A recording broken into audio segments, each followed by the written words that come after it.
Welcome to the moment. Wow, it's a great opportunity to have you join me again in this broadcast this month of May. Wow, the 5th month of the year 2023, it's actually ending. Wow, the year is running very fast, very, very fast. And I believe that you have been enjoying this year. No matter what has been thrown at you, I want you to be rest assured that in the midst of everything, the best is available for you.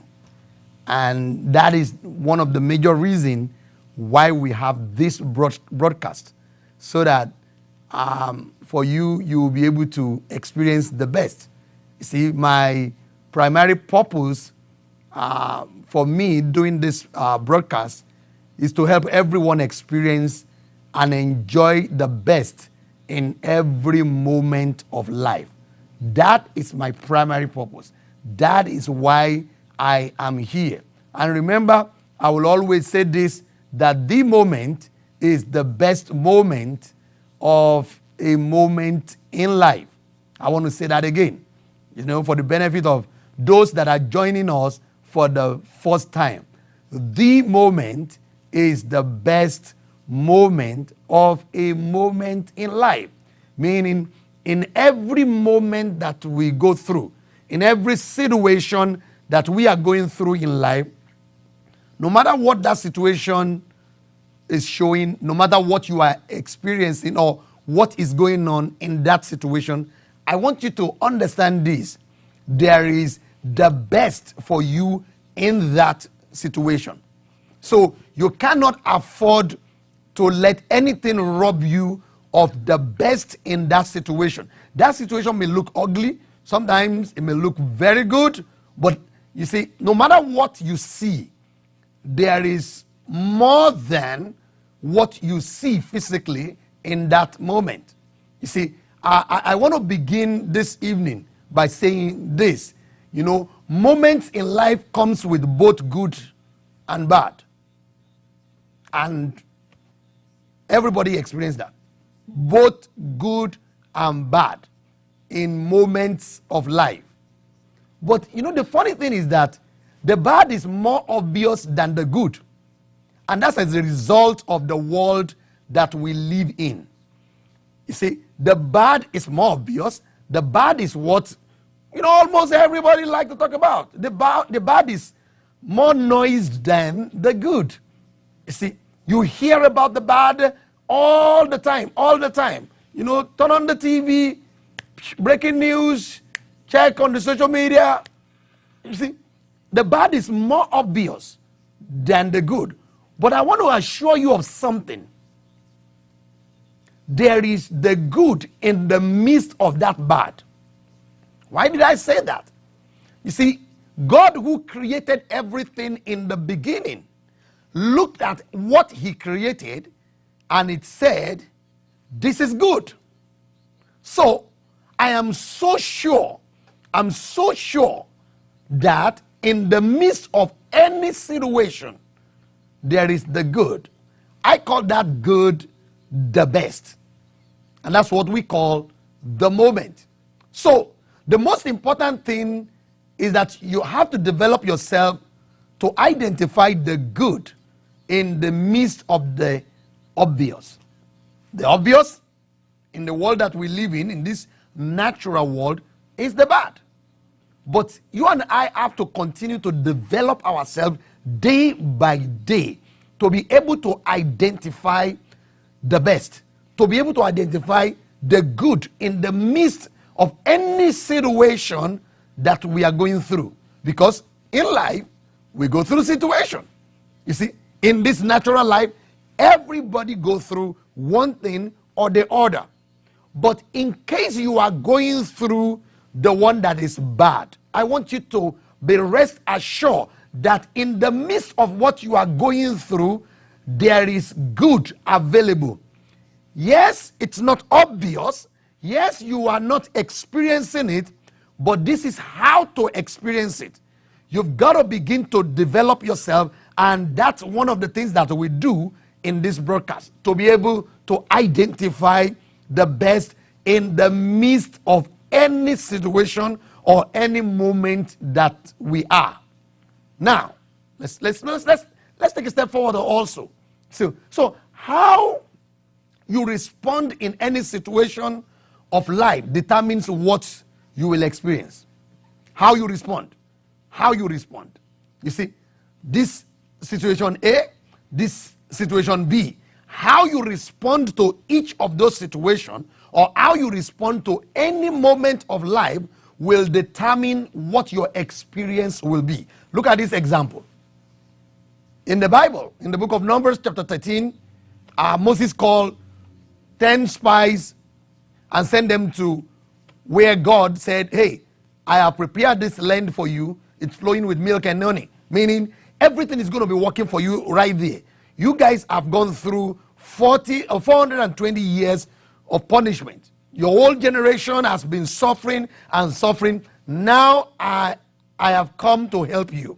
Now I want you to go see what I have prepared for you. Right? 12 people were sent there. 10 came back different from the other 2. You see, these 10 responded to what they saw with fear. And they came back and started telling everybody and projecting their fear. You see, that was their experience. Their experience in what they saw, or the way they responded to what they saw. Let me put it this way, yeah, better this way. How they responded to what they saw was fear. You see, they responded with fear. And what happened? That blocked them out from what was available for them in that land. God said, hey, do you see this generation? I will not let them see it. I will not let them experience it. They will all die in the wilderness. There are many people walking through the wilderness journey of life. And you have been having glimpse into, your place, your position of treasure, your position where a lot of things are to work for you. But the way you have been responding is not the way you're supposed to respond. You have not been responding to what you see right. Why? Because what you see is not good. Because what you see is bad. But understand this, in the midst of what you see, what these folks saw was, they saw giants. But in the midst of that giant, where what they saw, everything great for their life was present. But they responded with fear. So it is very important for us to understand that our response to the things that we go through will determine our experience. It's not that God doesn't care about us. It's not that other people have, better opportunity than we do. Every one of us have opportunity in life. Our opportunities are not the same. I understand that. But we all have opportunities. So how you respond to the things that you see or the things that you are going through matters. Naturally, we are wired to respond by instinct. Naturally. Everybody in life is wired to respond by instinct. When I say by instinct, what do I mean by instinct? Hear this. Instinct is a natural tendency to behave in a particular way that we obey without knowing why. Let me say that again. I said instinct is a natural tendency to behave in a particular way that we obey without knowing why. So it's a natural tendency for us. You see? And this instinct has been robbing many people. Hear this. We are not to be a subject to our instinct. And we are not to live our life solely based on our instinct alone. You see, that was what happened to those 10 folks. You see, they lived by their instinct. You see, and their instinct robbed them of what is for them. Listen, there are many people running through this life that we are that are suffering today. And they're not suffering just because everything around them is suffering. You see, it's solely, mainly because of their instinct. So you and I have to understand this matter of instinct. You see, naturally you and I are wired to respond by instinct, but we are not wired to be imprisoned by our instinct. So it is very important for us to understand this instinct stuff. Look at this for an example. You see, the maternal instinct is a woman's natural tendency to behave like a mother. That's a natural instinct. You see, he does not need to be trained to behave like a mother. It's a natural thing. You see, it's a natural instinct. So, and that is why you and I have to understand how this natural thing works and what we can do about these natural things, not to imprison us, so that we can use it for our advantage. Most of the time, when situations of life produces itself in a bad way, our instinct pushed out. And remember, your response to your situation will determine your experience. You see? And when the natural instinct, based on what you see, is wrong, then what you become your experience will be wrong. So, hear this. Human beings are driven naturally by 7 instincts. I want to share those instincts with us. Right? Then I will talk more about what we can do not to be a subject or not to be imprisoned by this natural instinct. That it is possible for every one of us to live and not be imprisoned by our instinct. What are these 7 major instincts? Look at it. Seeking, anger, fear, panic, grief, pleasure, lust, and play. These are natural instincts. Look at it. For somebody who gets up in the morning and takes steps towards what you're going to do for the day, you get up in the morning, you prepare to go to work, your mind is on going to get something done. That is seeking. That is natural. It's natural to just get up and go like that. It's natural to get up, to want to get something done, to want to make something happen. It's a natural instinct. But do you know something? The moment the fear set in, you see, if you wake up with fear, you see, that seeking will be blocked from working. If what you see, let's assume you had a bad dream, and that dream generated a terrible fear, and you woke up with that fear. Do you know that the natural instinct of seeking will not be able to function? Fear will override it. That is another instinct based on the present situation. So, am I now bound by my instinct? No. No. We are not to be bound by our instinct. We can overcome, we can overrule this natural instinct.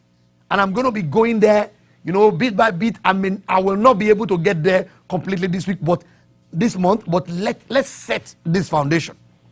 You see, because if we cannot understand, or if we don't understand the natural instinct and how to, reorganize this natural instinct, honestly, with the situation of the world that we live in, our natural instinct will hold us captive. We will be incapacitated in many areas of our life. You know, maybe that is your situation as I'm talking right now. You know, everything for you looks like, oh, well, it's like there is no way forward. I can't even see a way forward. You see, I'm angry. There is fear all the time. Yes, those are natural instincts. There is something that is causing that you need to have and you need to understand. So it is very important. So hear this. Your response in any situation of life can be predetermined. My response, your response, our response in any situation of life can be predetermined. We have what it takes. God has given us the ability to do what? To predetermine, our instinct. So that this natural instinct will not hold us captive. For example, let me give you an example about myself. There was a day, I went to the post office in the morning. And, I finished doing what I went there to do. And getting out of the car park, I need to back out of, my parking space. And honestly, I didn't look at my back. A car just came in and came straight, crossed me right there. And I started moving. So the next thing I heard was that this guy honked. Oh, and I looked back, stopped, and I looked back. And the moment I looked back, do you know what the guy did? He just threw out the middle finger. The natural instinct right there in the morning on a day like this is do the same. Get angry, lash out with words, or get down and poke him with your finger. Those are some of the natural instincts. Some people will get down and talk and shout, But you know something?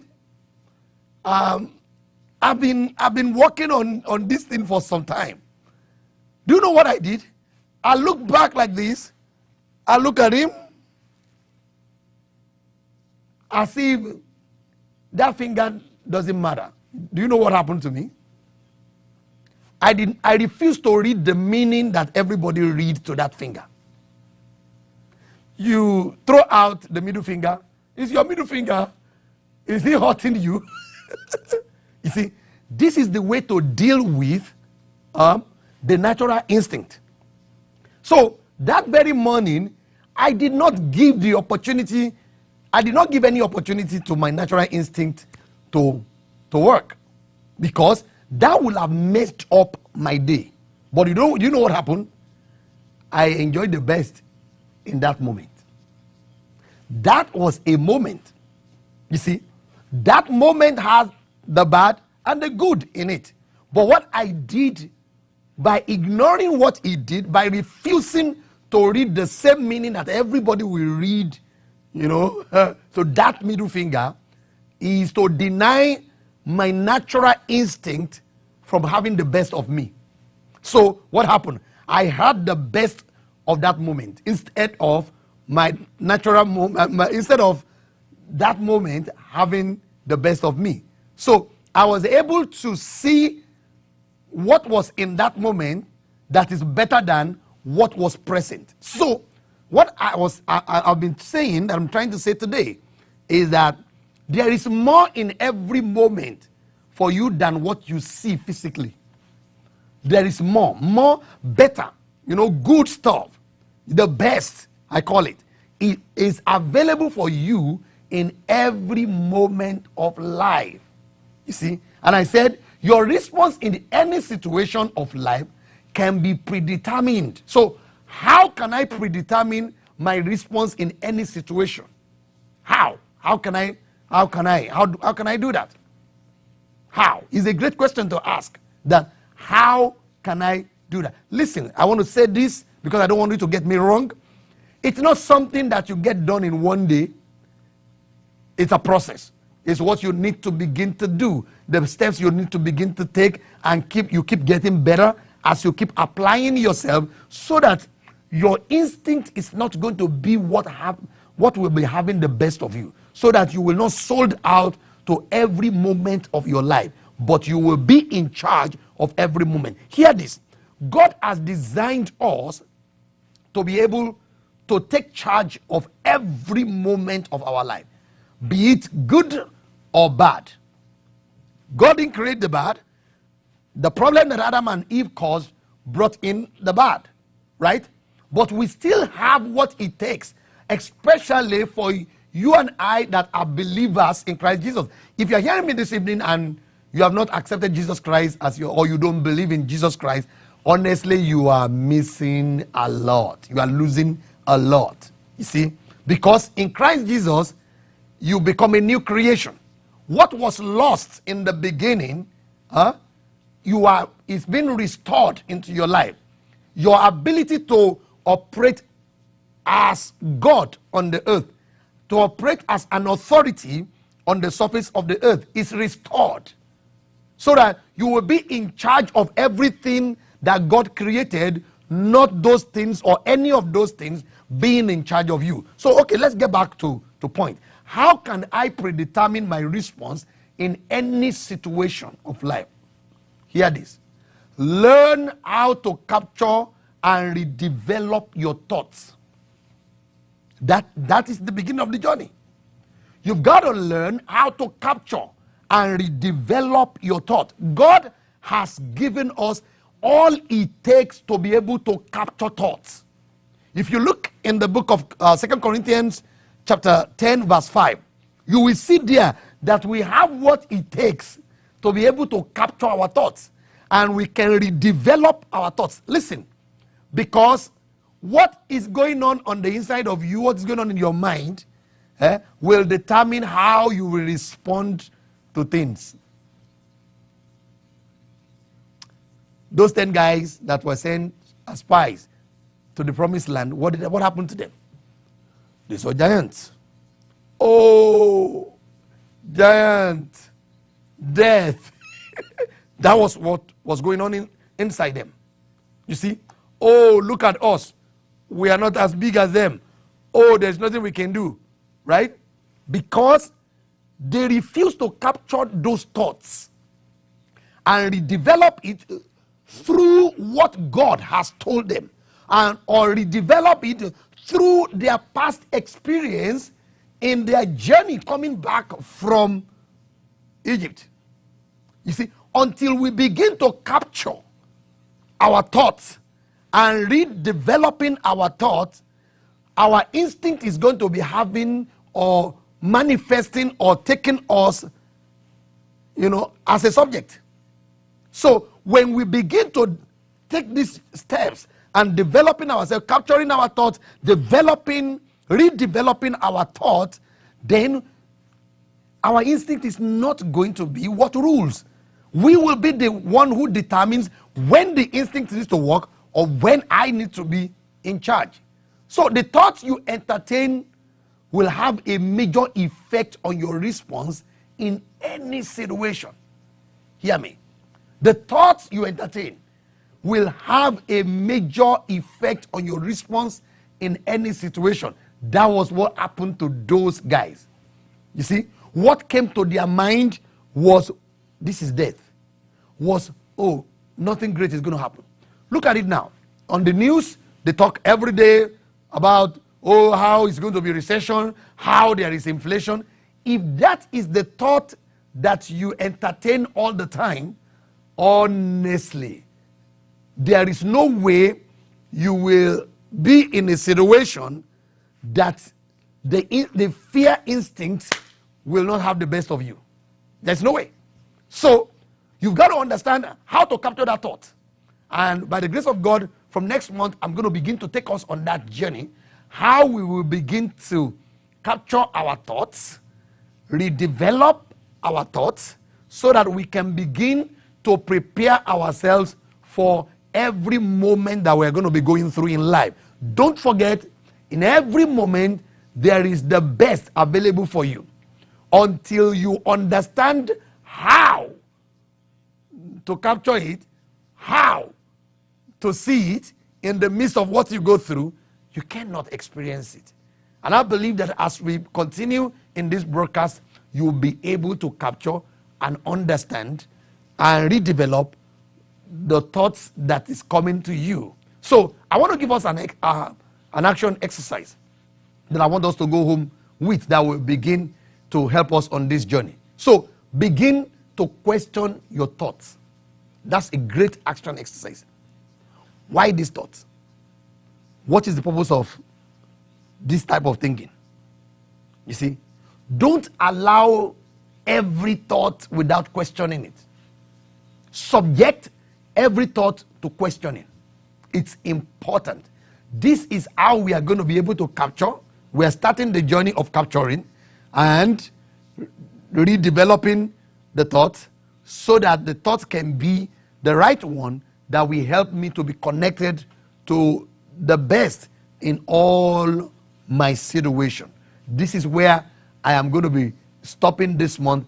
I want you to begin to question all your thoughts. Don't forget this. You are better than what you see, more than what you know, greater than what you look like. Have a wonderful weekend. Imagination is the ability to see with your heart what you cannot see with your eyes. Isaiah chapter 26 verse 3.